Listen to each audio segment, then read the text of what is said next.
So hey guys, আজি মই আৰু এটা ডিটক্স ৱাটাৰ বনাম বুলি ভাবিছোঁ আৰু সেইকাৰণে ভাবিলোঁ আপোনালোকৰ লগত শ্বেয়াৰো কৰোঁ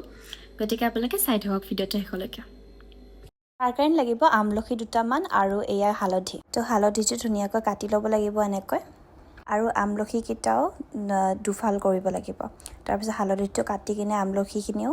এনেকৈ দুফাল কৰি কৰি ইয়াতে দি দিব লাগিব খুন্দনিত আপোনালোকে মিক্সাৰতো দিব পাৰে অলপমান টাইম আৰু ইয়াতে দিছোঁ কাৰণ মিক্সাৰত দিলে বেছি অলপমান গ্ৰাইণ্ড হৈ যায় ন তো সেইকাৰণে ডিটক্স ৱাটাৰৰ কাৰণে এইটো লৈছোঁ বটল আপোনালোকে বেলেগো ল'ব পাৰে গ্লাছৰ খালি মানে দেখি থাকিলে ভাল লাগে আৰু খাই কিনে মানে ট্ৰান্সপাৰেণ্ট আৰু এইখিনি ধুনীয়াকৈ দি দিলোঁ আমলখি আৰু হালধিখিনি আৰু এয়া ব্লেক সল্ট অলপমান দি দিছোঁ এয়া কুহুমীয়া পানী দি দিছোঁ মই ইয়াতে ভৰ্তি কৰি কিনে আৰু গাইজ আপোনালোকে এইখিনি এদিনত নহয় বহুত কেইদিনে আপুনি খাব পাৰিব পানী দি ডিটক্স ৱাটাৰে গাইজ আপোনাৰ হেল্থ আৰু স্কিনৰ লগতো আপোনাৰ শৰীৰত থকা সকলোবোৰ বেমাৰ দূৰ কৰি দিব যদি আপোনালোকে ৰেগুলাৰ খায় এইটো গতিকে গাইজ আপোনালোকেও ট্ৰাই কৰিব বুলি আশা কৰিলোঁ নেক্সট ভিডিঅ'ত লগ পাম বাই বাই